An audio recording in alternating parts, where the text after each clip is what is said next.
banyak pendeta-pendeta maupun pendeta besar salah. Iya. Mereka cuma baca satu ayat Iya. dan mereka mulai bikin pengertian sendiri atas ayat itu. Nggak bisa. Iya. Kita harus baca keseluruhan. Oke. Jangan salah saudara. Iya. Bahasa roh itu salah satu tanda loh.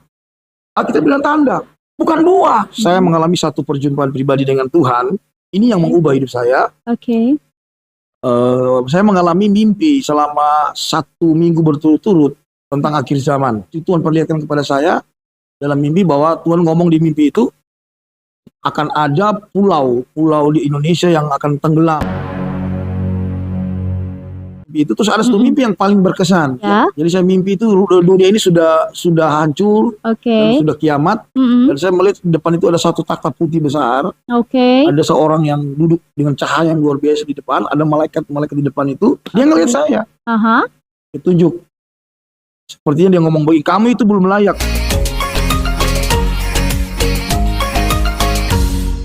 Nah, sebelum memulai untuk podcast hari ini, alangkah lebih baiknya kita berdoa agar podcast ini nanti boleh memberkati banyak orang, memberkati banyak penonton yang nonton podcast ini, dan untuk memuliakan Tuhan. Mari kita berdoa, Pak. Tuhan Yesus, terima kasih untuk hari ini Tuhan. Hari ini adalah hari yang bukan kebetulan Tuhan. Dan kami Tuhan akan melaksanakan podcast. Biarlah Engkau memberkati acara kami ini Tuhan, dari awal, pertengahan, hingga akhir. Sehingga banyak penonton ataupun orang yang melihat podcast ini Tuhan, boleh menjadi berkat bagi mereka dan terutama untuk memuliakan nama Tuhan. Hanya di dalam nama Tuhan Yesus kami berdoa dan mengucap syukur. Haleluya. Amin. Kita mau ngapain sih, mau bicara apa sih ini gitu ya. Nah, sebelum saya lanjut nih ke topik pembahasan yang akan kita mau bahas ya Pak Yos. Nah, saya akan memperkenalkan diri. Saya dengan Ritan Apriska selaku host pada podcast hari ini. Dan juga di sebelah saya ada narasumber kita, yaitu ada Pak Medi Yos Egeten. Panggilannya Pak Yos, benar ya Pak ya? Dari Holy Ministry, lebih memilih misi untuk pelayanan misi. Luar biasa. Baik para penonton di rumah, dimanapun berada, sedikit saya mau jelaskan tentang kesaksian dari saya. Dulu sebelum saya jadi seorang hamba Tuhan, saya dulu sempat kuliah di Manado. Saya ambil Fakultas Teknik Sipil. Oke. Nah, dalam perjalanan hidup saya itu sekitar semester 5 kalau nggak salah itu, saya mengalami satu perjumpaan pribadi dengan Tuhan. Ini yang mengubah hidup saya. Oke. Saya mengalami mimpi selama 1 minggu berturut-turut tentang akhir zaman. Wow, luar biasa Pak. Tuhan perlihatkan semuanya tentang apa yang akan terjadi, peperangan, bahkan kerusuhan-kerusuhan yang ada di Poso, di Ambon.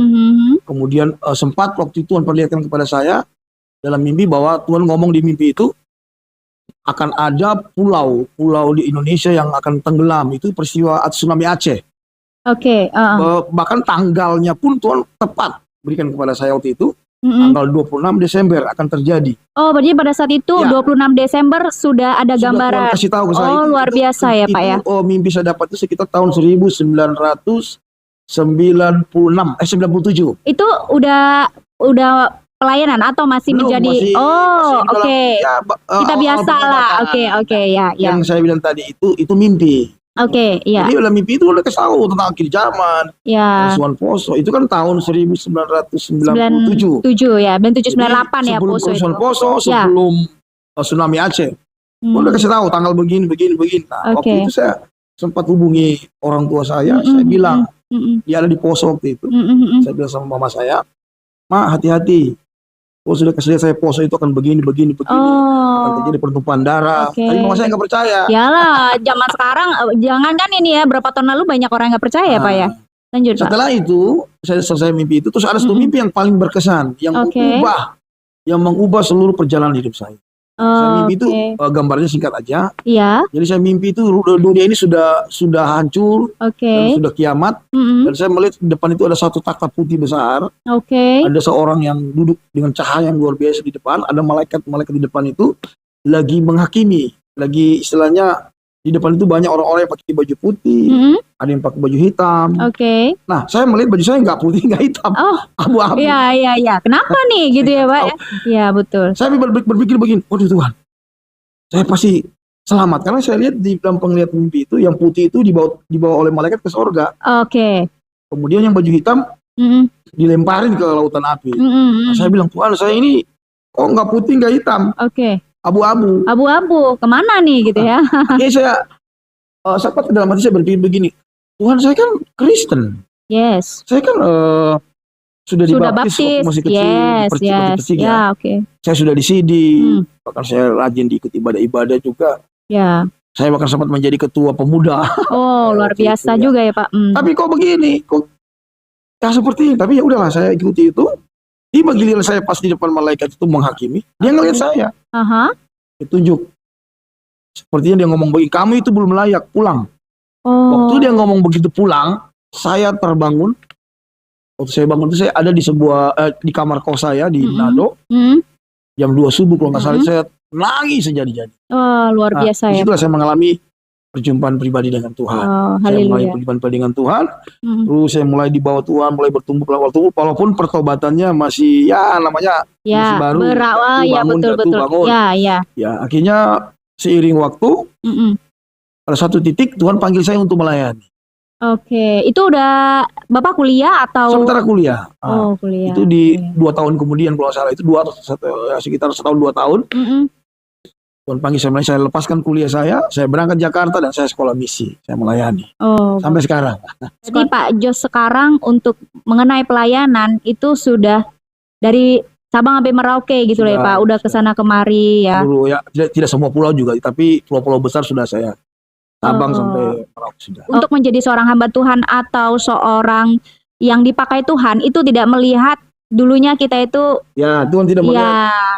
Ya maksud saya seperti itu. Iya betul ya Pak ya. Artinya nggak harus lu gimana. Jadi bagi para pendengar mungkin yang menonton podcast ini, mau bagaimanapun keadaan kita, siapapun kita, kalau memang Tuhan berkenan, Tuhan pasti akan pakai kita. Gitu ya Pak ya.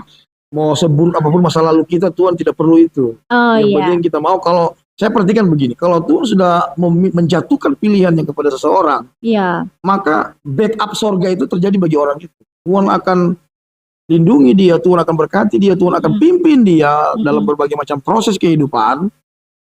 Ya walaupun kadang-kadang jatuh bangun, tapi kasih karunia Tuhan akan terus berlaku bagi orang itu sampai dia dibawa kepada rencana Tuhan yang sempurna. Dimatengkan ya. Artinya Tuhan lah.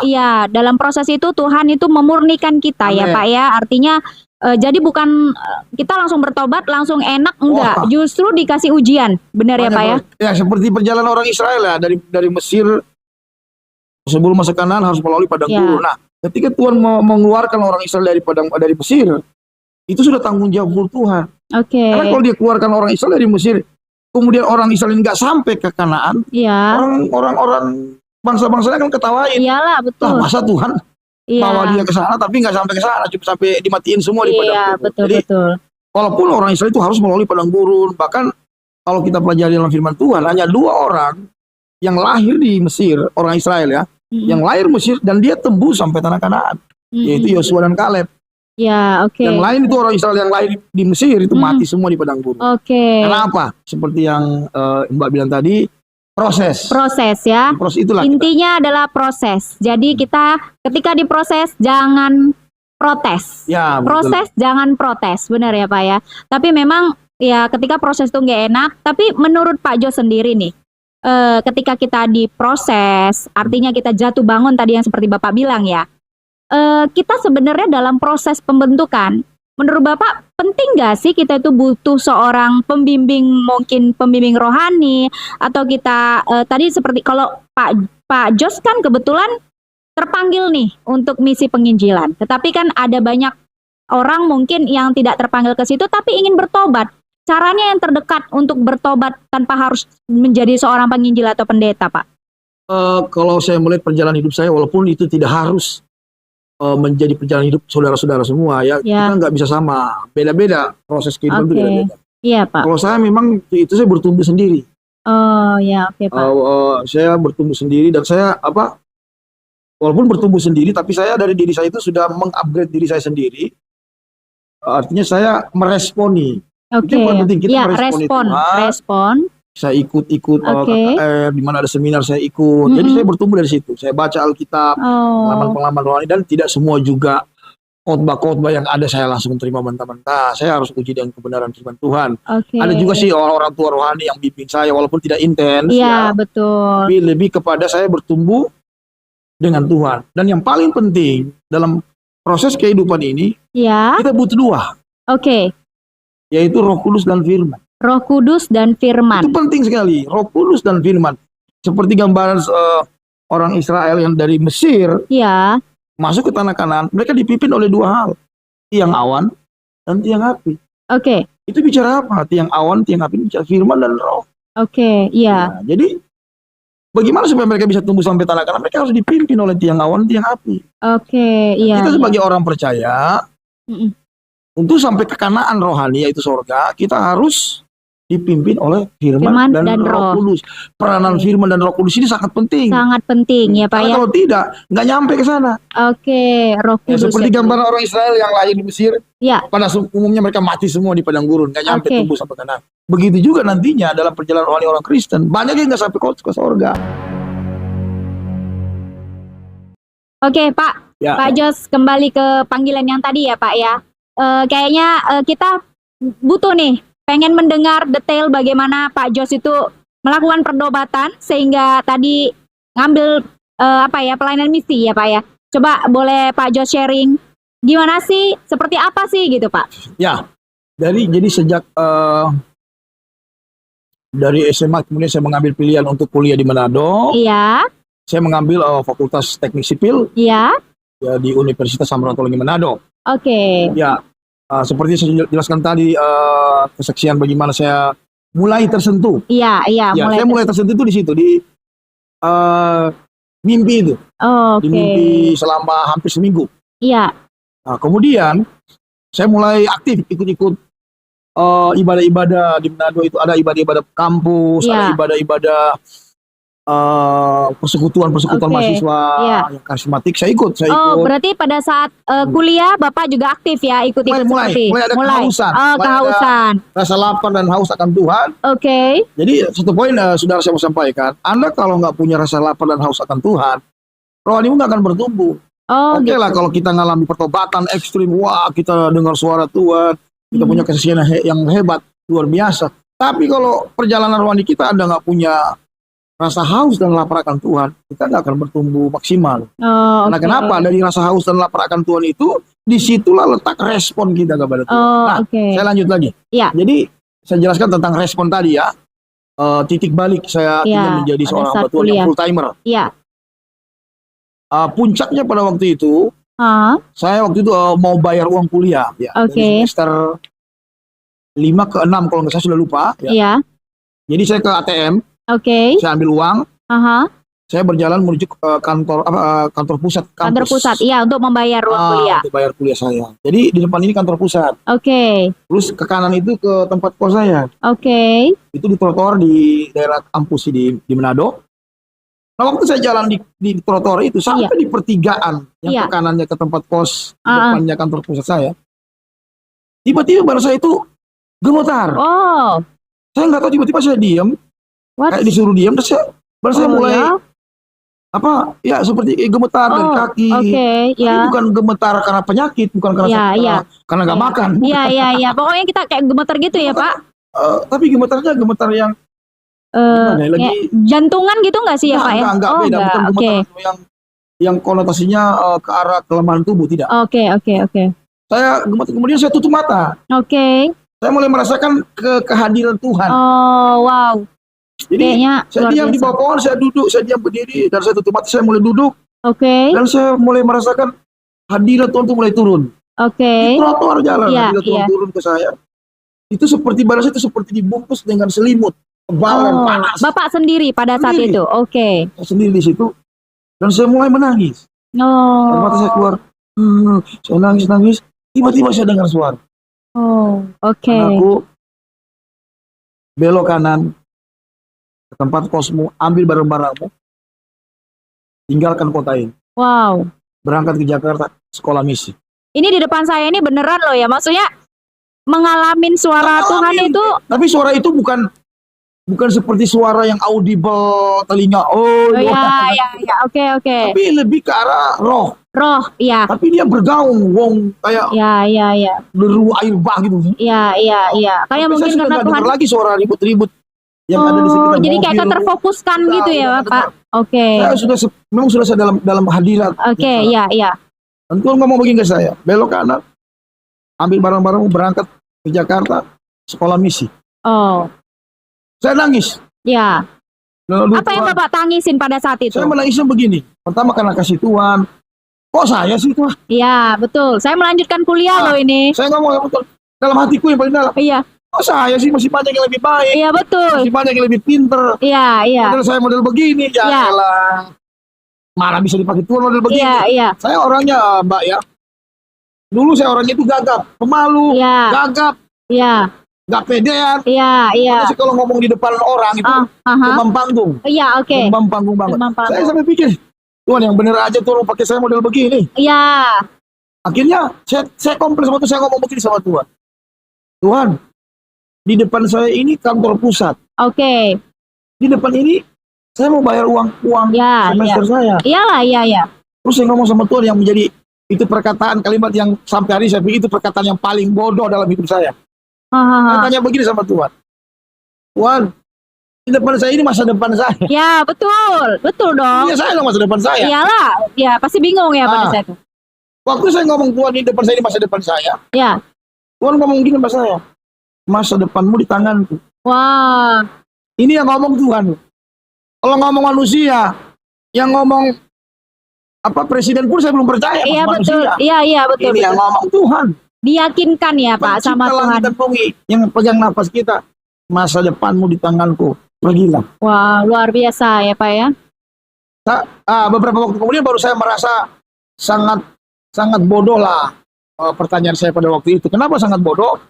Karena saya bertanya tentang masa depan.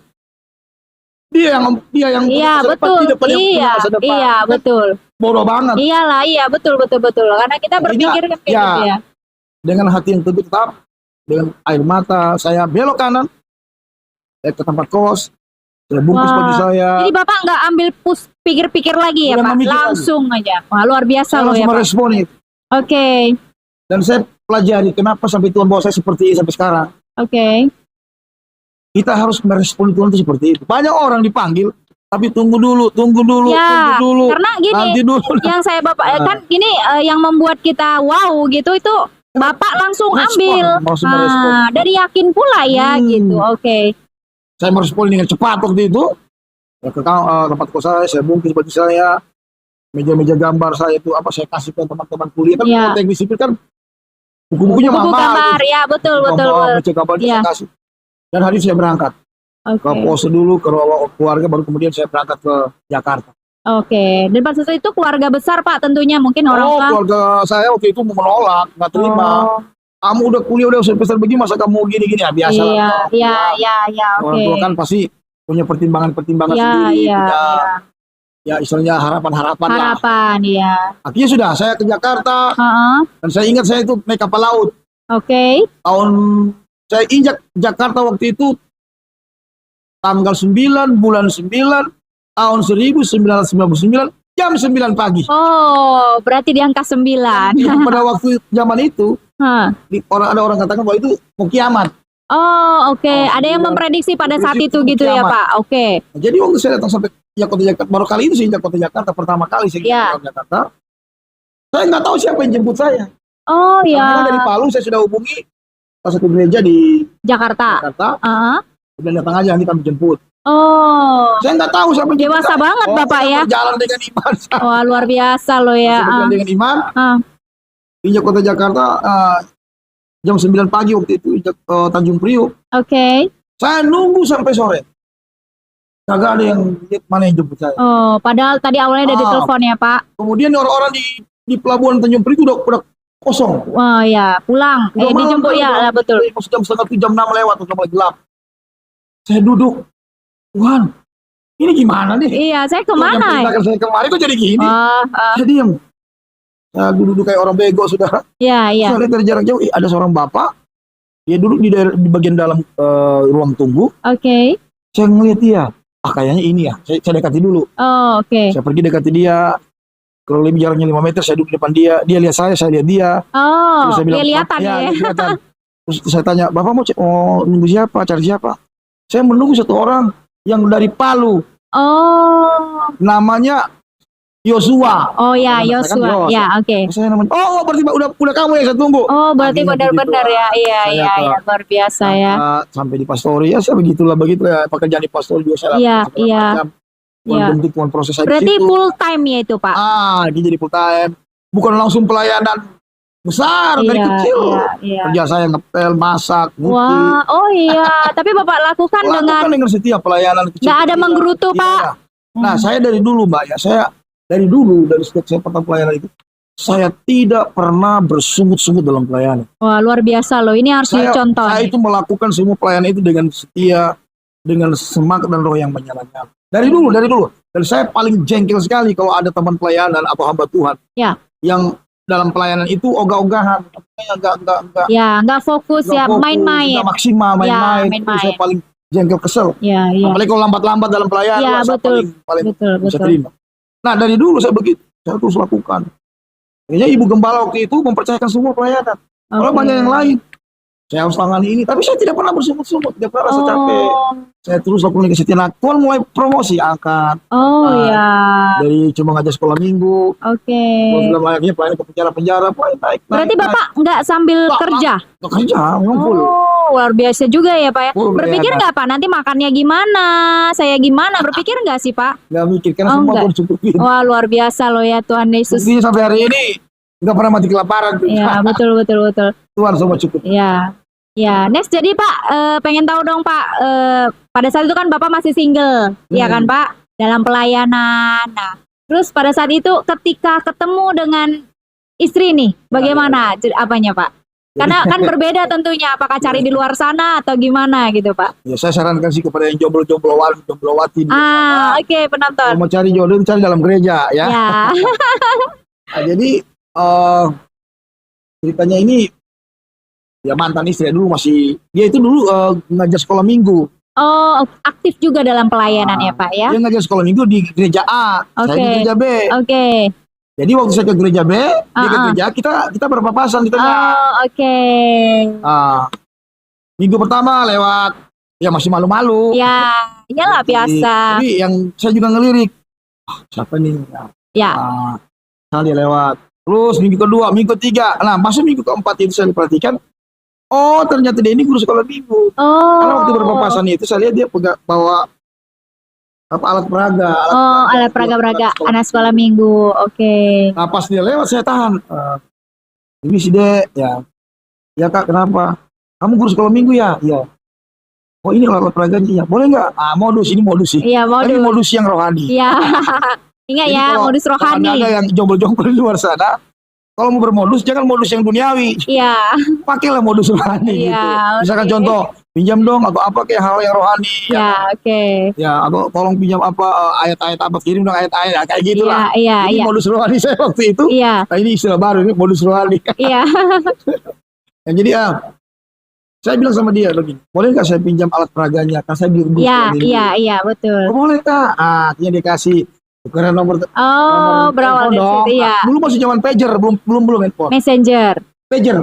Oh, pager. Pagernya. Pager yang gimana itu pager itu? Pager itu yang kotak, ini cuma komunikasi searah gitu. Oh, ya saya lupa. Tahun berapa Pak? Saya masih SD itu kayaknya. Belum lahir kayaknya. Bisa jadi ya. Berapa? Udah lupa Pak. Ya, oke Pak. Pager. Kemudian terus handphone, masih zaman handphone kayak batu bata besar ya, gitu. Betul. Berlanjut ya, pada akhirnya kita nikah. Wah, puji Tuhan ya Pak ya. Kita ke daerah dalam misi-misi pendidikan. Oh, jadi istri juga ikut Pak dalam pelayanan misi juga. Masih sempat di Jakarta waktu itu. Oh, istri kerja di hotel apa, Ritz Carlton. Ritz Carlton Jakarta. Kemudian memang terus sudah ngomong, beberapa kali saya doa puasa, pergilah ke tempat itu, ke Poso, ke daerah Tentena, untuk buka pelayanan di sana. Nah, saya sampaikan sama istri, wah dia juga dapat suara seperti itu, cuman kita masih berpikir ini kayaknya bukan suara Tuhan. Iya, betul. Karena mau meninggalkan kota Jakarta dengan segala kenyamanannya. Apalagi mungkin istri tadi sudah bekerja di Ritz-Carlton, luar biasa ya. Di hotel di Ritz-Carlton Jakarta itu hotel mewah. Iya, I know Pak. Iya, betul Ritz-Carlton. Puncaknya waktu itu, saya dengan istri waktu itu kami hadir di sebuah KKR. Oke. Kebetulan hamba Tuhannya itu dari Malaysia atau dari Singapura kalau nggak salah. Hamba Tuhan itu bersaudara, kakaknya kalau nggak salah, kakaknya Amos Jairatman. Oke. Pendeta Amos Jairatman yang punya karunia kenabian. Iya. Itu memang keluarga hamba Tuhan yang dikasih karunia kenabian. Ketika dia sedang berbicara, sedang khotbah, saya kan waktu itu dengan istri di depan. Oke, iya. Hamba Tuhan ini melihat saya. Dia hentikan khotbahnya, dia tunjuk dan dia bilang maju. Majulah saya. Mana istrimu? Dia maju. Ya. Terus dia nubuatkan. Oh. Ini surat Tuhan buat kalian. Pergilah ke tempat yang Tuhan sudah utus. Wah, luar biasa saya ya, ngeliat Pak. istri saya. Ya, itu udah nggak bisa main-main. Udah nggak bisa lagi bilang tidak. Iya. Tuhan udah ngomong, jangan sampai kita dihajar Tuhan. Oh iya. Tapi syukurnya istri juga jadinya istri respon. Tinggalkan pekerjaan. Nggak gampang loh. Ya nggak gampang dong, meninggalkan semua Pak. pekerjaan yang Iya, bagus. betul. Iya, betul. Saya meninggalkan zona nyaman di Jakarta. Iya, udah ke daerah. ikuti proses, diproses lagi ya ke daerah. Ke daerah. Ketika sampai ke daerah, ya Tuhan buktikan. Oke. 1 tahun kami tinggal di daerah. Waktu sore-sore ketika saya nonton televisi berita, kami kaget. Lihat hotel Ritz-Carlton tempat istri saya kerja dulu, dibom. Wow. Meledak. Wah. Oh iya. Nah, jadi saya bilang sama istri, lo lihat. Iya. Kalau kita nggak taat, gua udah jadi duda. Iya, betul. Luar biasa ya, Pak. Kita semakin yakin. Iya. Banyak tanda-tanda ya jadinya, Pak, muncul ya. Misalnya di sana. Iya, luar biasa sih ya, Pak. Akhirnya kami melayani terus. Ya, Tuhan bahwa saya bukan seorang gembala, penginjil murni. Saya membangun ministry dan terjadi pertobatan, lawatan. Wah, banyaklah kalau saya terlalu panjang. Iya, betul. Oke, baik. Ya. Baik, Pak Jos. Luar biasa ya, Pak Jos. Artinya pada saat menjemput ilahinya itu untuk menjadi seorang misi penginjilan dan juga artinya ketemu dengan seorang istri yang juga satu frekuensi ya, kira-kira seperti itu bahasa anak sekarang ya, Pak. Satu DNA ya, bahasa anak sekarang ini. Jadi, dan banyak sekali pada saat ikut proses seperti itu, ternyata juga adanya tanda-tanda yang semakin membuat Bapak dan Ibu itu fokus ya untuk pelayanan Tuhan. Tuhan meneguhkan bahasanya, panggilannya. Oke, baik. Pak Jos, mengingat ini tadi kan Pak Jos sudah ngobrol ya terkait dengan bagaimana prosesnya, bahkan sampai menikah dan sampai sekarang juga melayani pelayanan ke mana-mana lah gitu ya, Pak ya. Nah, Pak, ini ada satu yang saya mau ngobrolkan juga nih sama Pak Jos. Dan saat ini sedang viral juga ya di media sosial juga terkait dengan apalagi yang berbau penginjilan itu identik dengan ya ada sih beberapa gereja menurut saya tapi dengan Roh Kudus dan kalau orang dipenuhi Roh Kudus itu dia harus punya bahasa roh. Jadi saat ini setelah saya mungkin banyak lah ya Pak Jos bukan juga lihat dari media sosial seliweran tentang bahasa roh sesat, karismatik sesat. Nah, misalnya seperti itu, Pak. Menurut Pak Jos sendiri nih, bahasa roh sebagai seorang penginjil ya artinya. Itu bagaimana, Pak, tanggapan Pak Jos? Saya harus menjelaskan seperti ini ya. Ya. Memang pelayanan penginjilan dengan pelayanan penggembala itu berbeda ya, dalam hal karakteristiknya itu beda. Kalau pelayanan penginjilan karakteristiknya itu lebih on fire, karena memang kita penginjil itu dibutuhkan memang roh yang nyala-nyala. Iya, Pak. Saya pergi menginjil ke setempat terus roh saya padam. Wah. Kan ada firman Tuhan berkata, biarlah rohmu menyala-nyala dan layanilah Tuhan. Nah, kenapa ayat itu melayani Tuhan dihubungkan dengan roh yang menyala-nyala? Iya, karena betul. Kita butuh roh yang menyala-nyala untuk melayani Tuhan. Bukan cuma pelayanan penginjilan, semua pelayanan. Apakah semua yang orang Kristen, Pak? Atau hanya pelayanan? Semuanya harus seperti itu. Jadi begini, barometernya firman, bukan doktrin gereja, bukan ajaran sebuah gereja, organisasi. Kalau kita berpatok kepada organisasi atau ajaran sebuah gereja, itu sudah salah banget. Karena masing-masing kan punya pengajaran masing-masing. Kalau Alkitab kita satu. Coba bayangkan Kejadian sampai Wahyu loh. Kalau di Katolik kan agak berbeda, ada tambahan-tambahannya. Tapi kalau Kejadian sampai Wahyu itu sama. Yang menjadi masalahnya, kenapa kok bisa beda? Iya. Nah, saya ambil satu ayat. Iya, oke Pak. Kenapa bisa beda pemahaman, bisa beda pengertian ya, saya ambil ini. Ya. 2 Petrus 1 ayat 20, tolong Mbak bacain. Oke, 2 Petrus 2 Petrus 1 ayat 20 yang di rumah bisa baca. Oke, saya izin baca ya Pak ya. Ya. Yang terutama harus kamu ketahui ialah bahwa nubuat dalam kitab suci tidak boleh ditafsirkan menurut kehendak sendiri. Sebab tidak pernah nubuat dihasilkan oleh kehendak manusia, tetapi oleh dorongan Roh Kudus, orang-orang berbicara atas nama Allah. Nah, jelas sekali Alkitab berkata begini, bahwa nubuat dalam firman Tuhan, kitab suci tidak boleh ditafsirkan menurut kehendak sendiri. Tidak boleh ditafsirkan menurut kehendak sendiri, kemauan sendiri, berdasarkan organisasi gereja kita, aturan gereja kita, pemahaman gereja kita, nggak bisa. Ya, karena kalau sudah ditafsirkan menurut kehendak sendiri, ya, coba lihat sekarang. Ya. Beratus bahkan ribuan denominasi gereja yang ada di dunia ini. Betul. Adalah kitabnya satu. Coba Anda bayangkan. Alkitabnya satu. Alkitabnya satu. Pemahamannya beda-beda. Iya. Ini. Kita ayat 21. Sebab tidak pernah nubuat dihasilkan oleh kehendak manusia. Tidak ada. Ya. Tetapi oleh apa? Dorongan Roh Kudus, orang-orang berbicara atas nama Allah. Saya garis bawahi kalimat ini. Ya. Dorongan Roh Kudus. Nah, bagaimana kita bisa memahami firman Tuhan kalau kita nggak penuh Roh Kudus? Bagaimana kita bisa memahami kebenaran firman Tuhan kalau kita sendiri nggak memiliki Roh Kudus? Ini yang masalahnya seperti itu. Ya. Karena tidak semua orang Kristen itu memiliki Roh Kudus. Tidak semua orang Kristen itu memiliki Roh Kudus. Oke. Tapi bukannya Roh Kudus itu Pak sudah dicurahkan oleh Tuhan Yesus? Ini menjadi rancu banyak. Ya, betul.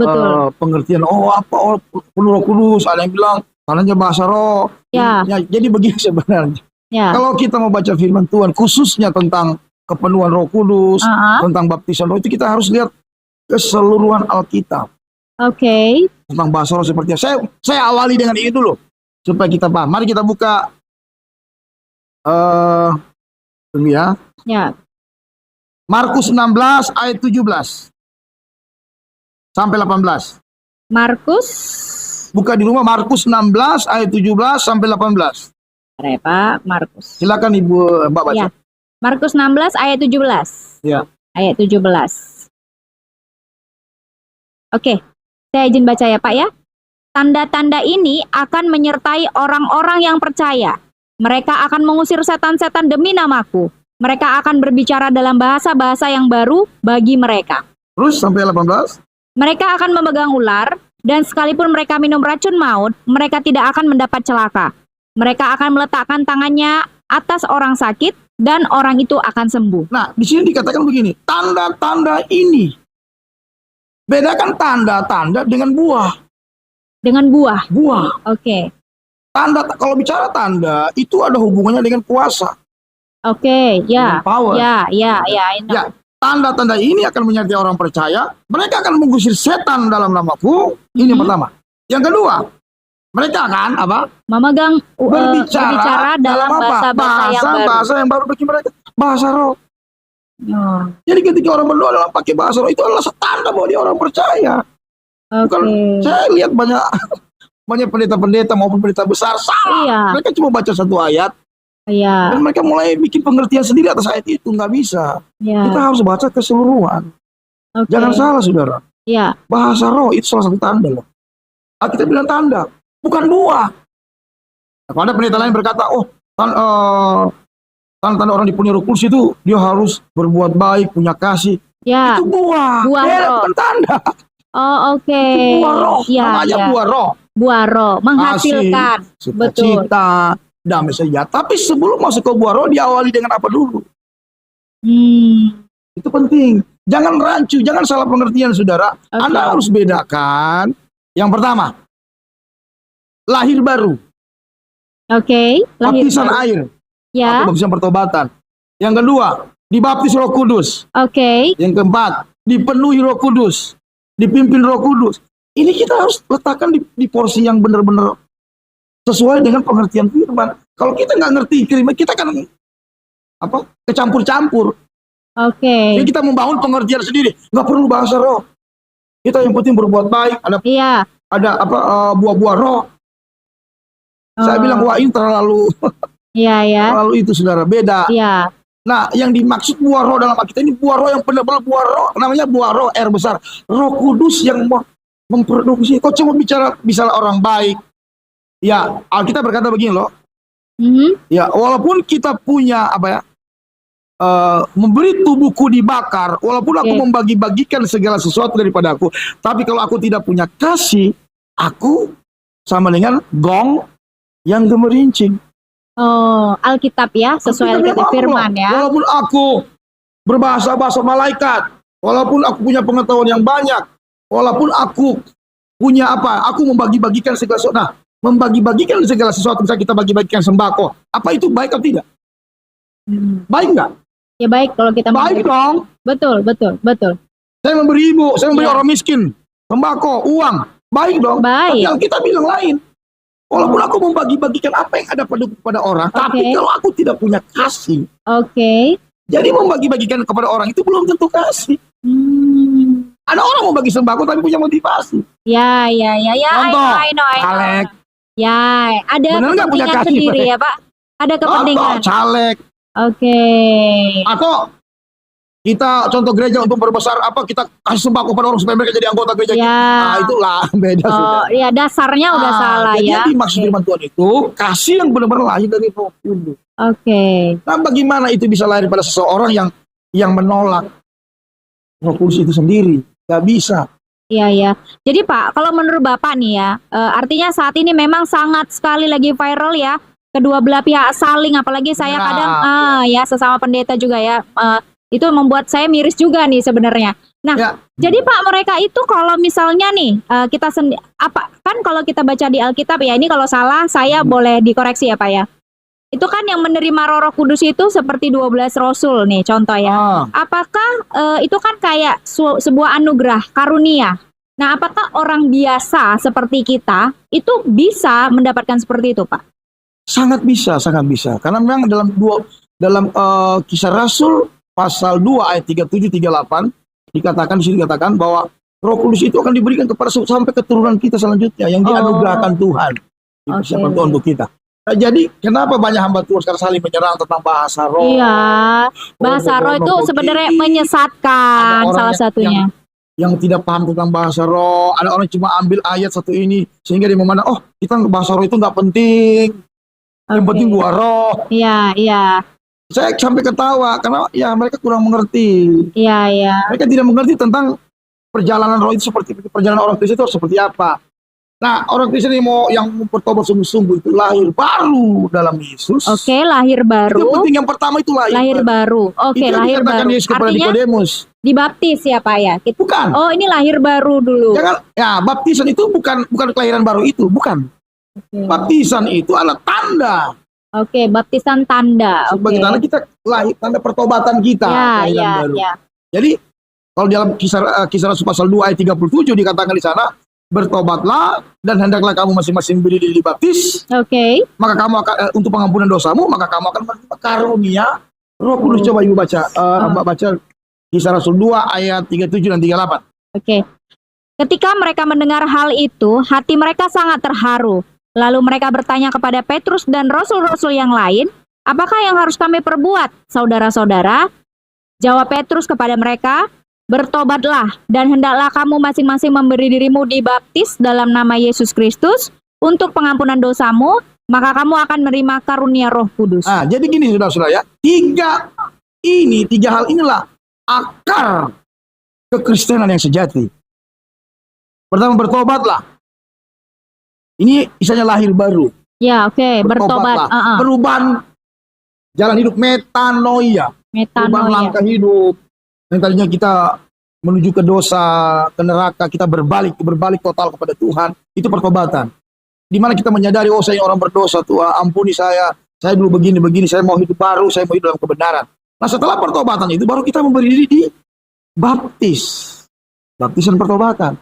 Baptisan. Nah, itu tadi kan dibilang untuk pengampunan dosamu. Dosa, pengampunan Jadi dosa. baptisan yang benar dilakukan dalam kebenaran ini membawa pada pengampunan dosa sebagai tanda pengampunan dosa kita. Jadi baptisan sesuai firman Tuhan adalah baptisan dilakukan orang setelah pertobatan. Baptisan setelah pertobatan. Jadi saya kalau mau baptis orang, saya harus layani dia bertobat dulu. Iya. Saya mau apa sih bertobat tapi itu lahir baru. Panjang lagi saya. Ya, betul. Panjang banget saya menjelasin. Iya. Ada kesadaran. Iya, kesadaran kemarin kita sadar.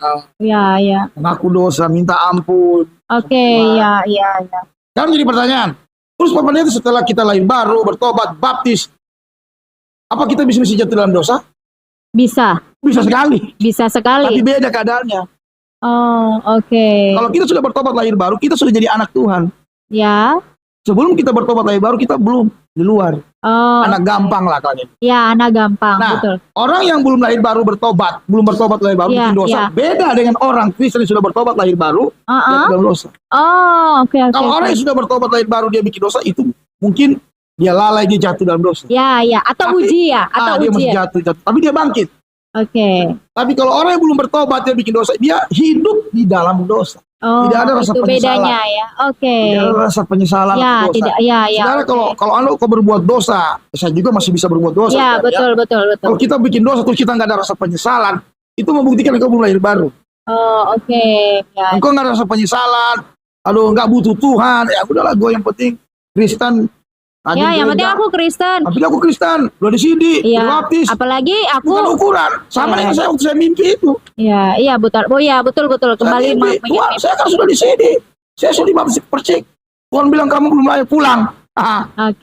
Saya pikir saya sudah layak. Banyak orang Kristen model begitu. Dia pikir dia sudah betul, sudah majelis jemaat, bahkan udah pendeta. Dia pikir dia udah benar. Padahal dia belum lahir baru. Jadi lahir baru itu bukan baptisan, bukan. Baptisan itu tanda dan lambang. Kelahiran baru kita. Oleh baptisan pertobatan secara firman Tuhan diselam. Setelah itu kita berkata, setelah itu kamu akan menerima karunia Roh Kudus. Jadi 3 poin ini. Bertobat, baptis, terima Roh Kudus. Jadi 3 ini adalah poin dasar kekristenan yang sejati. Berarti Pak artinya sebenarnya pencurahan Roh Kudus itu sudah lama sejak Tuhan Yesus naik ke sorga. Tetapi setiap pribadi itu bisa mengklaim karunia Roh Kudus, seperti itu Pak. Jadi gini, pengalaman lahir baru. Waktu pertama kita lahir baru, dengan pengalaman baptisan Roh Kudus, itu 2 pengalaman yang berbeda. Jadi gini, pengalaman lahir baru itu yaitu detik waktu kita buka hati kepada Tuhan, Yesus masuk ke hati kita. Pribadinya yang full. Karena Roh Kudus atau Yesus sendiri, pribadinya nggak bisa dibagi-bagi. Hari ini saya terima 10% pribadi Yesus atau pribadi Roh Kudus. Saya terima 5%, nggak bisa begitu. Namanya pribadi. Utuh. Jadi waktu kita bertobat, lahir baru tadi, kita menerima pribadi Yesus, pribadi Roh Kudus utuh masuk dalam hati. Dia berdiam dalam Roh. Baptis. Nanti selanjutnya kita harus melangkah kepada satu pengalaman rohani yang luar biasa, yaitu menerima baptisan Roh Kudus. Baptisan Roh Kudus adalah pintu di mana kita bisa masuk dalam dimensi bersama Roh Kudus dalam kehidupan rohani kita. Dimensi roh. Disebut dimensi. Kita akan banyak pengertian, kita akan mulai banyak mengalami pengalaman roh bersama Roh spiritual Kudus. Tentunya melalui baptisan roh. Kalau Anda belum menerima baptisan roh, kekristenanmu akan datar-datar aja. Walaupun kalau lahir baru bertobat baptis. Kau mati hari ini masuk surga. Karena baptisan Roh Kudus bukan syarat keselamatan.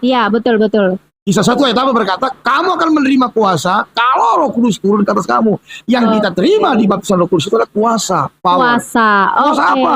Kuasa untuk menaklukkan dosa. Kuasa untuk melakukan kedagingan kita. Kuasa untuk menginjil. Kuasa memberitakan Yesus. Banyak hal. Tapi untuk masuk ke semua karunia-karunia roh itu, pintunya melalui apa? Baptisan roh. Roh Kudus. Berarti artinya Pak, sebenarnya untuk menerima karunia Roh Kudus itu juga salah satu kerinduan ya Pak?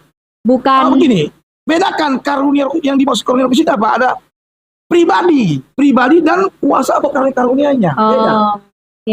Jadi yang dimaksud di kisah-kisah 2, 3, 8, kita akan menerima Roh Kudus dan kuasa. Power itu. Oke, berarti sebenarnya bahasa roh itu bukan dibuat-buat dan juga ini ya Pak ya, artinya ada juga sempat saya baca ya, bahwasanya beberapa juga yang para ahli juga sebenarnya membahas tentang bahasa roh ya Pak, bahasanya sebenarnya bahasa roh itu harus bisa diterjemahkan, padahal kita dari bilang nggak bisa ditafsirkan.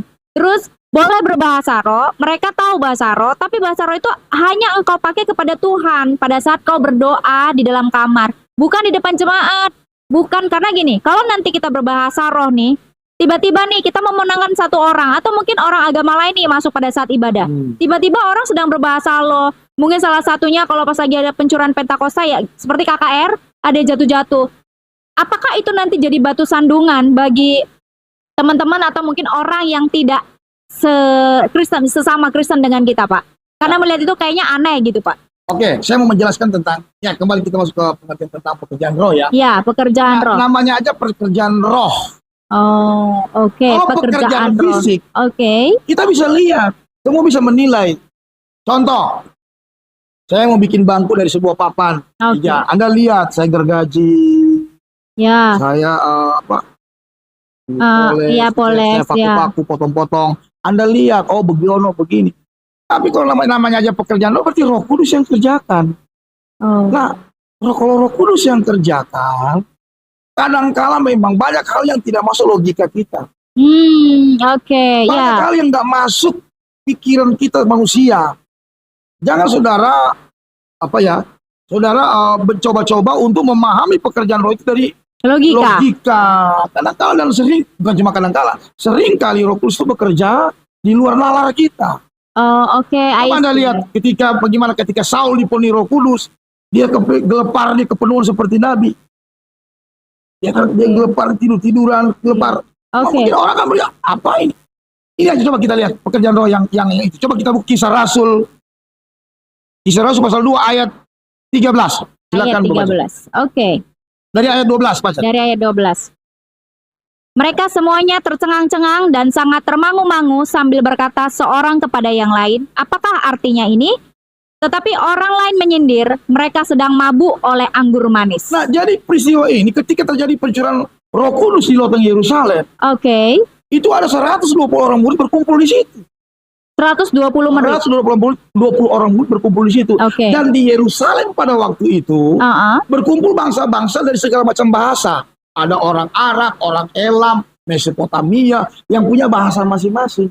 Jadi ketika Roh Kudus turun kepada 120 orang murid di loteng Yerusalem, mereka semua orang Yahudi.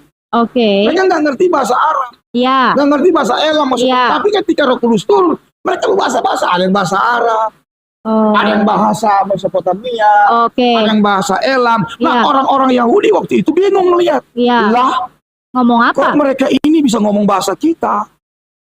Ya, mereka ngomong bisa bahasa kita, padahal mereka orang Yahudi. Ada apa ini? Ternyata waktu Roh Kudus turun, coba kita, apa yang dikatakan oleh orang-orang, coba kita lihat ayat 11. Baca dari ayat yang ke-7. Silakan Ibu. Ayat ke-7. Mereka semua tercengang-cengang dan heran, lalu berkata, bukankah mereka semua yang berkata-kata itu orang Galilea? Bagaimana mungkin kita masing-masing mendengar mereka berkata-kata dalam bahasa kita sendiri, yaitu bahasa yang kita pakai di negeri asal kita? Kita orang Partia, Media, Elam, penduduk Mesopotamia, Yudea dan Kapadokia, Pontus dan Asia, Frigia dan Pamfilia, Mesir dan daerah-daerah Libya yang berdekatan dengan Kirene, pendatang-pendatang dari Roma, baik orang Yahudi maupun penganut agama Yahudi, orang Kreta dan orang Arab. Kita mendengar mereka berkata-kata dalam bahasa kita sendiri tentang perbuatan-perbuatan Allah yang dilakukan tentang Allah. Apa? Perbuatan besar yang dilakukan Allah. Jadi waktu pencurahan Roh Kudus, baptisan Roh Kudus pertama kali di loteng Yerusalem, orang-orang yang ada di situ melihat dari negara ini, wow. Bahkan Alkitab mencatat ada orang Arab. Bayangkan Roh Kudus pakai bahasa Arab loh. Turun kepada orang di antara 120 orang murid itu bahasa Arab. Saya nggak tahu bahasanya model bagaimana. Tapi intinya dari semua bahasa-bahasa yang ada itu menceritakan tentang apa artinya. Perbuatan-perbuatan Allah yang besar. Orang sampai Alkitab mencatat, mereka tercengang-cengang, bingung. Memang begitu. Orang kalau nggak ngerti pekerjaan Roh Kudus, bingung. Maka ada yang ngomong begini, coba lihat ayat 13. Tetapi orang lain menyindir mereka apa? Ya. Mereka sedang mabuk oleh anggur manis. Nah, zaman sekarang terjadi. Orang-orang yang nggak ngerti pekerjaan roh, orang-orang yang liberal cara berpikirnya, dianggap orang yang kepenuh Roh Kudus itu orang yang bodoh, orang yang tolol, mabuk dia. Ya, betul, sesat. Dari dulu udah seperti itu, sudah. Iya, sesat lah. Karena memang sudah tercatat. Zaman dulu orang dia mabuk. Jadi artinya gini, kalau Anda nggak ngerti, jangan coba-coba ambil satu ayat. Kemudian diartikan semuanya. Ini banyak juga saya lihat pendeta-pendeta, maaf ya, saya bukan menganggap saya pendeta. Banyak juga pendeta-pendeta sudah terkenal.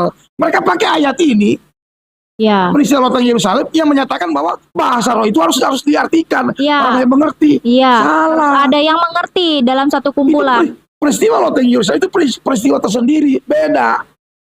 Karena pada waktu itu Tuhan mau menyatakan kuasanya, menunjukin kepada bangsa-bangsa yang ada pada waktu di seputaran Yerusalem.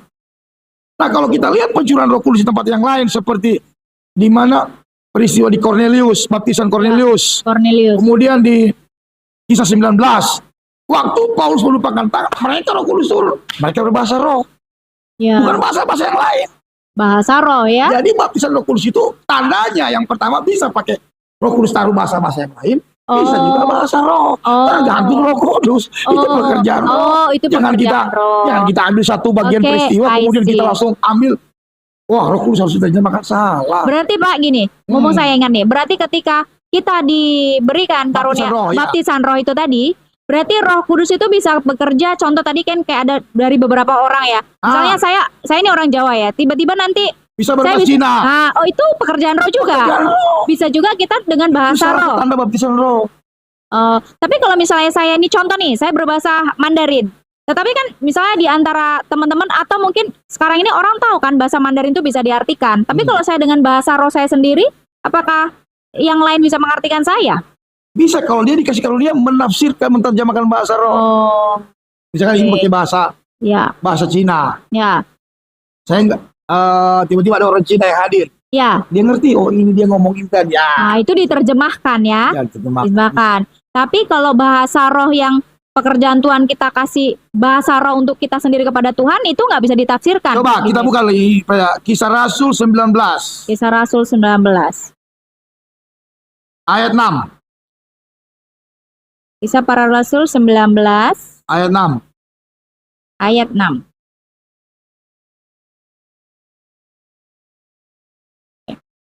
Baca. Ya.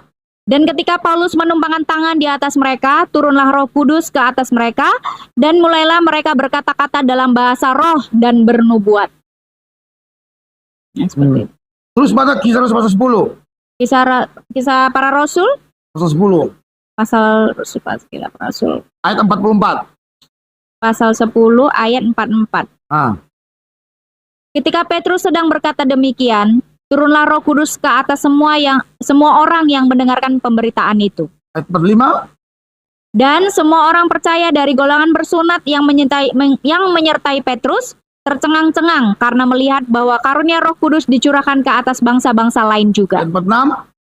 Sebab mereka mendengar orang-orang itu berkata-kata dalam bahasa roh dan memuliakan Allah. Jadi dalam bahasa roh. Kita perhatikan dua peristiwa ini. Peristiwa baptisan Cornelius, waktu Petrus mau menyampaikan firman di depan Cornelius, itu bukan orang Yahudi. Waktu Petrus sedang berkhotbah, tiba-tiba Roh Kudus turun kepada Cornelius, dan mereka mulai berbahasa-bahasa roh. Ya. Ini peristiwanya sebenarnya sama dengan loteng Yerusalem. Ya. Roh Kudus turun. Ya, Tapi bedanya, kalau di loteng Yerusalem, tanda yang awal baptisan Roh Kudus kepada para murid 120 murid, itu bahasa-bahasa lain. Bahasa lain, Tapi di peristiwa Cornelius dan peristiwa di Efesus, itu bahasa roh. Itu tanda baptisan roh. Jadi intinya, tanda seseorang dibaptis Roh Kudus, dia bisa berkarunia lidah. Ada karunia lidah. Ada karunia lidah. I see. Ya, jadi mungkin beberapa nanti pendengar atau Bapak Ibu yang menonton, inilah terkait dengan bahasa roh ya Pak ya. Jadi memang bahasa roh itu sebenarnya memang sudah ada di Alkitab tanda ya Pak awal. ya. Bahasa roh itu tanda awal seseorang menerima baptisan roh. Tanda Jadi awal. Orang Kristen itu sebenarnya begitu. Sudah itu saya bilang, kita baca Alkitab itu harus keseluruhan supaya kita pahami rencana Tuhan. Kalau kita baca dalam Alkitab, dalam Matius 25, Alkitab berkata begini, ada 5 gadis, ada 10 gadis. yang bodoh dan bijaksana. 5 gadis bodoh dan bijaksana, cuma perbedaan cuma apa? Yang satu bawa minyak, yang satu nggak bawa minyak. 5 gadis bodoh itu nggak bawa persediaan minyak. 5 gadis bijaksana bawa persediaan minyak, sama-sama bawa pelita. Ya. Pelita itu artinya apa? Penerang. Firman-Mu, pelita bagi kaki. Firman itu, pelita itu bicara firman Alkitab. Ya, betul. Nah, Alkitab kan sama kita semua gereja, kejadian 1 ayat sama. Betul. Tapi yang menjadi perbedaan apa? Anda punya minyak nggak? Minyak itu Roh Kudus. Iya, oke. Jadi hanya gereja yang punya Roh Kudus yang akan rapture, pengangkatan. Dijemput oleh mempelai. Gereja yang nggak punya Roh Kudus tertinggal. Nah, 5 gadis bodoh ketinggalan bukan karena mereka bikin dosa yang fatal-fatal. Cuma karena nggak punya persediaan minyak, mereka ketinggalan loh. Oh, oke. Ya. Jadi nyambung. Bisa 2 ayat 3, 8. Roh Kudus. Nyambung dengan apa yang Tuhan bilang. 5. Roh Kudus. Nah, kalau firman Tuhan sudah seperti itu pengajarannya, kenapa sampai kita bikin pengajaran sendiri? Ya kadang-kadang ya kita bikin doktrin sendiri. Ya, aduh, kadang-kadang saya bingung juga. Ya kadang kita ya sesama Kristen ini yang saat kita lihat dari awal bahwa nubuatan firman Tuhan tidak boleh ditafsirkan oleh kehendak sendiri dengan dorongan Roh Kudus. Anda harus rendah hati, datang ke Tuhan, minta pertobatan yang sungguh, minta dipenuhi Roh Kudus, hikmat, baru kita bisa mengerti kebenaran. Saya terima ini bukan saya sekolah loh. Saya nggak sekolah secara teologi seperti ini. Iya. Roh Kudus yang kasih sendiri. Pengertian seperti ada lagi? Ya. Sebentar Pak. Berarti. Nah, saya juga menjelaskan satu poin yang lagi viral juga. Ada beberapa hamba Tuhan. Beberapa juga jemaat menafsirkan seperti ini. Ya, karena Roh Kudus itu karunia ya. Karunia itu kan namanya karunia. Berarti tidak semua orang diberikan. Dalam 9 karunia kan ada dibilang ada yang punya karunia ini, ada yang punya karunia itu. 9 karunia ada salah satunya karunia berbahasa roh. Karunia berbahasa roh. Jadi gini saudara, sudah itu saya bilang tadi, Anda kalau baca Alkitab, baca firman, jangan cuma baca satu ayat. Baca keseluruhan, baru Anda mengerti. Jadi artinya semua itu tercatat di Alkitab. Seperti itu ya Pak ya. Jadi gini, Anda harus bedakan bahasa roh dalam 9 karunia roh itu, bahasa roh sebagai karunia, dan bahasa roh sebagai bahasa doa yang diterima oleh seseorang ketika dia dibaptis Roh Kudus pertama kali. Itu beda, sangat jauh berbeda. Coba kita lihat juga di sini. Bahasa roh itu harus diterjemahkan, apalah. Coba kita lihat. Dalam 1 Korintus 14 ayat 26. Coba baca Ibu. 1 Korintus ya Pak ya? 14 ayat 26.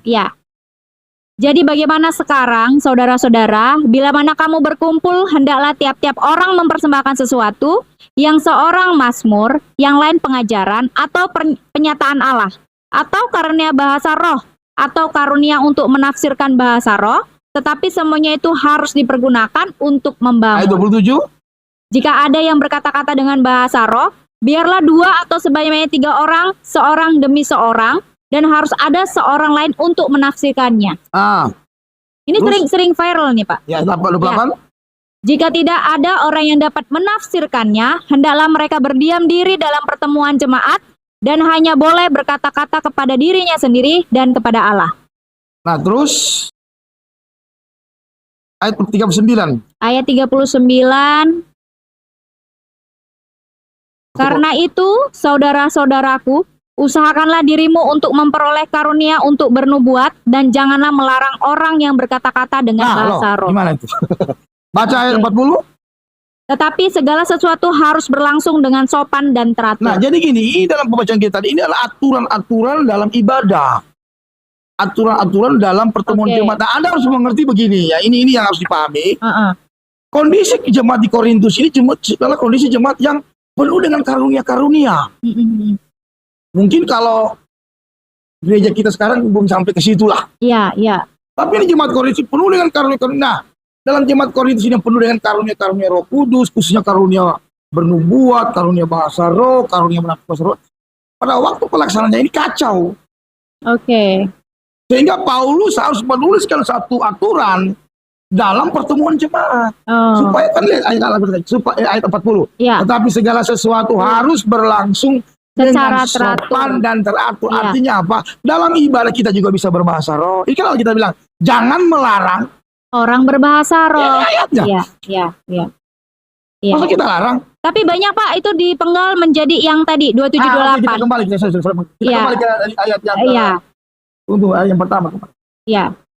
Dari ayat 26. Ya, saya akan bahas. Jadi bagi ayat 26, jadi bagaimana sekarang saudara bila mereka berkumpul, adalah tiap-tiap orang mempersembahkan sesuatu, yang seorang mazmur, yang lain pengajaran atau pernyataan Allah. Jadi dalam ibadah, dalam roh ya, pujian penyembahan. Ya. Saya sering memimpin sebuah ibadah yang mengalir dalam roh itu dan mulai timbul ada orang bernubuat, ada orang menyatakan tentang itu disampaikan tapi dengan sopan, dengan baik, bukan kacau. Jangan yang lain lagi ngomong, sana ngomong, tiba-tiba ngomong kacau. Jadi harus dengan sopan dan teratur. Nah, lanjut. Atau pernyataan Allah atau karunia bahasa roh. Nah, banyak orang salah di sini.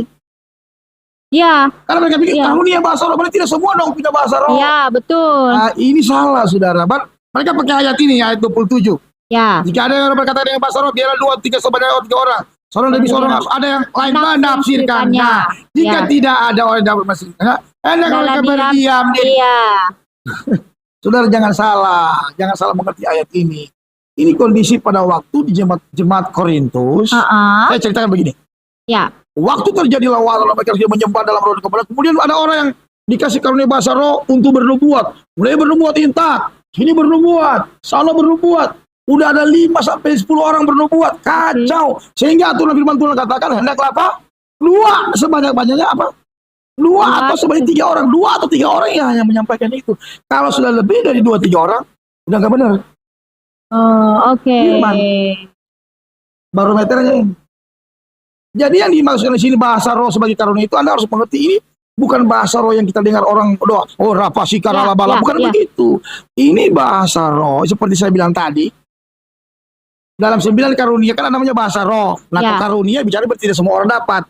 Yang dimaksud 9 karunia roh ini adalah karunia berbahasa roh yang mengandung. Yang mengandung arti nubuatan. Sudah itu kita bilang harus ditafsirkan atau ditafsirkan. Harus ditafsirkan. Bahasa roh yang mengandung muatan nubuatan itu harus ditafsirkan. Tapi kalau bahasa roh cuma sebagai bahasa doa, nggak perlu ditafsirkan. Biarkan dia harus. Coba kita lihat ini ayat 28. Ayat 28. Dan hanya boleh berkata-kata kepada dirinya sendiri dan kepada Allah. Kita nggak boleh larang. Ada ayat berkata jangan melarang orang yang berkata-kata dalam bahasa roh. Artinya jangan melarang orang yang berkata-kata dalam bahasa roh dalam konteks bahasa doa. Ya, paham. Jadi artinya, ya, saya paham sih sampai sini. Artinya ada memang yang untuk dinubuatkan sehingga ditafsirkan. Dalam persekutuan tiba-tiba ada orang dikasih karunia bahasa roh yang mengandung kata-kata nubuatan, itu harus ada orang yang terjemahkan. Karena kalau tidak diterjemahkan, sayang. Iya, betul. Ada yang membangun jemaat. Satu lagi adalah bahasa roh yang kita penyembahan kepada Tuhan. Betul, jadi sebenarnya kayak WL yang sedang itu bahasa doa. Tidak boleh ya Pak? Nggak ada masalah ya Pak? Saya melihatnya begini. Kelompok-kelompok Kristen yang anti dengan gerakan karismatik, mereka pakai ayat ini untuk menyerang. Dan saya lihat banyak karismatik salah. Mereka tidak dalami ini dulu. Mereka tidak lihat, bagaimana. Ini ada ayatnya, coba ini jelas sekali loh saudara. Jangan melarang orang yang berdoa dengan bahasa roh. Coba kita lihat. Jangan melarang orang-orang yang berkata-kata dalam bahasa roh. Nah, gimana tuh?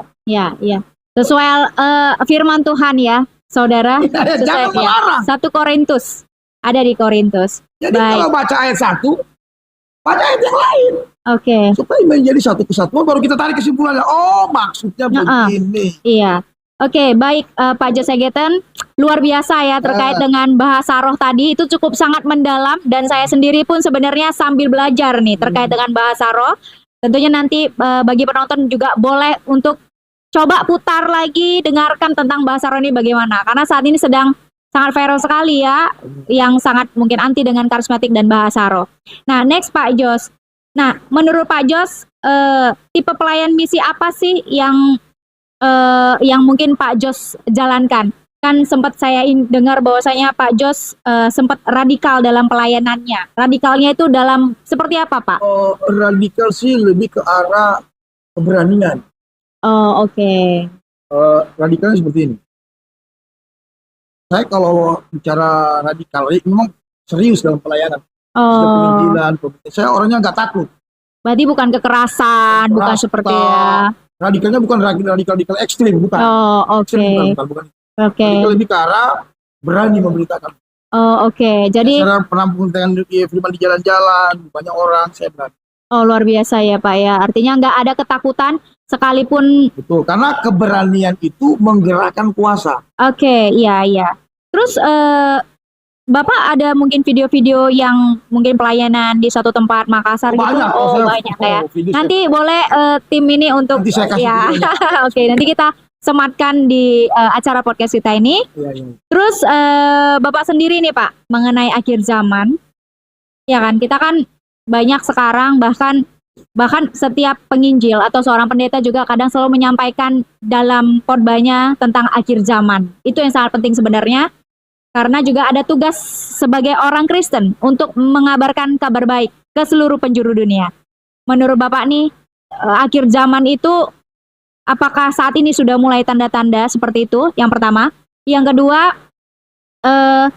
menurut Bapak sendiri nih, tips bagi penonton atau mungkin saya sendiri nih ya kan, bagaimana sih menjadi seorang penginjil yang baik? Nggak harus muluk-muluk di awal. Mulai dari mana sih sebenarnya? Umumnya gitu. Yang pertama tadi akhir zaman ya Pak. Yang kedua untuk supaya kita tuh sadar ini udah mulai dekat loh akhir zaman. Nah gitu. Ya udah akhir zaman ini sudah akhir zaman. Jadi sebenarnya begini. Kita ini kan diberikan kepekaan ya. Tanda-tanda. Bagi orang dunia itu seperti kedatangan Tuhan itu seperti pencuri. Seperti pencuri. Nah, kita berkata bahwa kita ini anak terang, bukan anak-anak dunia, bukan anak-anak malam. Jadi sebenarnya kedatangan Tuhan kita sudah tahu, bukan tahu harinya loh, karena kita bilang kita nggak tahu. Tidak ada yang tahu. Harinya ya. Ya betul. Tapi menjelang makin dekat itu kita akan makin peka roh kita. Saya kasih ilustrasi begini. Ketika Jokowi mau datang ke suatu daerah. Misalkan dia datang ke suatu daerah, menjelang mendekati dia datang, orang udah pada tahu, udah tahu tanda-tandanya. Ada pasti datang, ada persiapan, betul. Betul. Presiden datang. Sama kita dengan Tuhan. Bagi kita yang hidup dalam kebenaran, hidup dalam ketulusan, hidup dalam kepenuhan roh, dipenuhi Roh Kudus setiap hari, kita akan semakin peka. Saya kasih contoh begini ilustrasi. Seandainya seandainya seumpamanya Tuhan datang sebentar malam jam 12 pengangkatan. Ya kan? Rapture lah. Karena kalau kita berkata dalam kitab Matius pasal itu ada 2 orang di tempat tidur, satu di bawah, satu ditinggalkan. Ada 2 orang di ladang, satu di bawah, satu ditinggalkan. Ada 2 orang sedang perempuan memutar kilangan, satu di bawah, satu tinggal. Jadi seandainya sebentar malam pengangkatan rapture, kita yang penuh Roh Kudus yang hidup dalam kebenaran, orang-orang yang sudah dipersiapkan untuk diangkat rapture, Tuhan sudah proteksi. Kita akan merasakan beda. Sesuai firman Tuhan ya Pak. Tidak mungkin tidak. Kalau misalkan Mbak penuh Roh Kudus, hidup dalam kebenaran, jadi mempelai Kristus. Iya. Saya pernah dengar tuh mempelai Kristus. Mempelai kita sudah kapasitas kita bukan cuma kita sudah mempelai. Pasti kita akan kita makin tahu wah Tuhan udah mendatang nih, dekat nih. Makin kita mempersiapkan diri. Makin kita diproteksi karena kita berkata kita dilindungi daripada yang jahat. Tidak lagi pikiran dosa. Dosa tidak bisa menyentuh kita lagi. Kenapa? So dekat. Jadi kita kayak dengan sendirinya itu Pak. Manusia roh kita makin dipertajam. Oke. Itulah sebenarnya salah satu keuntungan kita kalau kita dipenuhi Roh Kudus. Itu salah satu keuntungan. Kalau ada dipenuhi Roh Kudus, kepekaan itu akan semakin kuat. Jadi jangan jadi orang B aja, jangan biasa aja, jangan jadi Kristen biasa saja ya Pak ya. Untuk dipenuhi Roh Kudus selalu diawali dengan pertobatan lahir baru. Pertobatan. Bisa Roh Kudus. Kalau kita nggak lewati ini nggak bisa. Saya sepakat dengan Bapak ya. Artinya cukup jelas sekali ya Pak. Terus Pak, tips bagi penonton yang ingin jadi penginjil. Kalau penginjil ya. Karena nggak gampang ya penginjil itu. Penginjil dalam konteks jawatan itu panggilan. Panggilan. Jadi itu jawatan, beda dalam konteks 5 jawatan penginjil. Itu bukan karunia khusus. Itu memang penentuan sorga. Tetapi semua kita punya tugas. Semua orang Kristen punya tugas yang sudah lahir baru, seperti saya khotbah KKR kemarin KKR Sabtu kemarin. Setelah kita sadar kita diampuni dosa kita, ada tugas. Ini aku utuslah aku, bukan ini aku utuslah dia. Jadi ketika kita dapat tugas itu, kita semua berfungsi untuk bisa menginjil, menyampaikan kebenaran. Berani sampai lagi, itu butuh kuasa. Anda nggak bisa menginjil dengan kekuatan saudara sendiri, nggak bisa. Kita butuh kuasa itu. Iya, betul. Dan semua kita terpanggil untuk memberitakan Injil. Namun pun dalam tugas-tugas tertentu seperti penginjil dalam kota Jawa, lain lagi. Iya. Berarti sebenarnya kita semua orang Kristen ini penginjil, ya kan? Injil. Mulai dari keluarga ya Pak ya, mulai keluarga, orang-orang terdekat, berdampak. Nah, itu salah satu penginjil ya Pak ya. Oke, baik. Jadi cukup jelas sekali ya bahwasanya orang Kristen itu adalah semuanya sudah punya tugas, yaitu untuk memberitakan kabar baik. Artinya bisa jadi penginjil. Namun untuk lebih full timer penginjil atau mungkin itu ada khusus. Itu panggilan. Jadi ada dua ya, beda ya panggilan. Kalau Anda tidak dipanggil full timer, yang coba-coba. Iya, jangan coba-coba, jangan mencoba itu. Anda tetap kerja pun bisa penginjil. Iya, dimanapun tidak berada. Tidak harus jadi pendeta, tidak harus jadi penginjil seperti saya. Kalau saya ini panggilan khusus. Iya, memang yang Tuhan ambil sendiri. Iya, perjalanan juga ada liku-likunya. Oke, baik. Oke, Pak Jos Egerton, cukup banyak sekali sharing kita pada hari ini ya Pak. Yang pertama tadi sudah pengenalan Bapak, bagaimana Bapak menjadi seorang penginjil full timer. Terus bagaimana tadi bahasa Roh Kudus itu bahwasanya memang sudah tertera di Alkitab ya, walaupun saat ini sedang kontroversi ya Pak ya tentunya. Dan terakhir tentang akhir zaman, kalau kita dekat nih, maksudnya kita itu hidup dalam penuh Roh Kudus itu beda gitu ya, sensitifnya beda. Dan yang keempat tadi, kalau mau jadi seorang penginjil itu sebenarnya semua orang jadi penginjil, namun kalau memang ada panggilan khusus untuk penginjil itu beda gitu ya. Jadi intinya orang Kristen tuh semuanya harus menginjil. Orang Kristen memberitakan firman. Oke Pak, terakhir closing statement nih dari Bapak. Mungkin sepatah dua kata Bapak boleh sampaikan kepada kita semua Pak. Kira-kira apa nih Pak? Saudara, Anda harus mengerti, khususnya kaula muda ya, kita punya Tuhan yang baik. Sehancur-hancurnya kita, sebrengsek-brengseknya kita, sekotor-kotornya kita, Dia mengasihi kita. Jadi jangan saudara dibodohi setan. Yang seringkali berpikir bahwa Tuhan itu jauh, Tuhan itu gak perhatiin kita. Dia tetap mengasihi saudara. Saya ini udah berapa kali jatuh bangun, hancurin. Tapi Tuhan angkat kembali, Tuhan pulihkan, Dia bersihkan. Masalahnya Anda mau apa enggak? Kalau hari ini kau sudah jatuh dalam dosa, bangkit. Ayo bangkit saudara. Jangan terpuruk dengan dosamu. Setan mau tipu saudara, setan mau bikin saudara itu lari dari Tuhan, lari dari kehendak Tuhan. Jangan coba-coba kau lari dari Tuhan, kau binasa pasti. Kau binasa, kau muda, bangkit. Dekatkan diri, lari kepada Tuhan. Dekatkan dirimu dengan Tuhan. Kembali lagi. Dan jangan coba-coba berusaha untuk hidup benar dengan kekuatanmu. Nggak lama tuh, paling 2-3 hari bertobat, jatuh lagi. Datang kepada Tuhan Yesus, minta kuasa itu, power itu, hidup dalam kebenaran. Gabungkan dirimu dengan orang-orang yang takut Tuhan. Cari komunitas-komunitas rohani dan mulai bertumbuh di dalamnya. Dan mulai bergerak terus kepada Tuhan. Pokoknya bangkit deh. Yang sudah jatuh, bangkit. Yang sudah terus berjuang Tuhan, tetap pertahankan api itu. Karena kalau api itu sudah padam, udah nggak bisa lagi. Tetap menyala-nyala dalam Tuhan. Maju terus. Tuhan memberkati. Maju terus, Tuhan memberkati. Baik, terima kasih Pak Jos Egerton. Sekian juga penonton, bahwasanya kita sudah selesai ya untuk acara podcast pada hari ini. Namun sebelum kita menutup podcast kita ini, boleh Pak Jos untuk memimpin doa tutup ya Pak ya? Ya, kita akan berdoa, baik yang di rumah atau yang dimanapun berada yang mendengarkan acara ini. Mari angkat tangan kananmu kepada Tuhan. Engkau yang ada dalam keadaan yang terpuruk. Engkau yang ada dalam ikatan dosa. Saya mau katakan satu hal kepadamu, Tuhan sangat mengasihimu. Firman Tuhan berkata, aku tahu rancangan apa yang ada padaku mengenai kamu, yaitu rancangan masa depan yang penuh dengan pengharapan. Tuhan tidak punya rancangan kecelakaan kepadamu. Tuhan tidak pernah merancangkan kegagalan. Tuhan tidak pernah merancangkan engkau binasa. Rancangan Tuhan adalah masa depan yang penuh dengan pengharapan. Anak-anak muda, kau bangkit. Yes. Beri hidupmu untuk Tuhan. Dalam Beri hidupmu Yesus. dipakai untuk Tuhan. Ya, Aku berdoa di dalam nama Yesus. Dalam Saat ini angkat tangan kanan saudara. Biar Ya. pengurapan Roh Kudus turun kepadamu. Ya. Segala belenggu-belenggu kuasa setan aku hancurkan, patahkan. Di Dalam dalam nama Tuhan Yesus Kristus. Dalam Yesus. Kuasa api Roh Kudus turun kepada anak-anak muda. Kepada semua yang menonton acara ini. Menguasai ruanganmu, ruangan hatimu. Di dalam nama Tuhan Yesus Dalam Kristus. nama Tuhan. Iralapa syakarabala. Iralapa syakarabakaralama. Oralapa syakara. Kuasa Roh Kudus turun kepadamu. Dan engkau dibangkitkan, dilepaskan, dimerdekakan oleh Tuhan. Ya. Dalam nama Tuhan Yesus, pakai generasi ini Tuhan menjadi alatmu. Dalam nama Tuhan Yesus, haleluya. Haleluya. Amin. Amin, amin, amin. Demikian, terima kasih.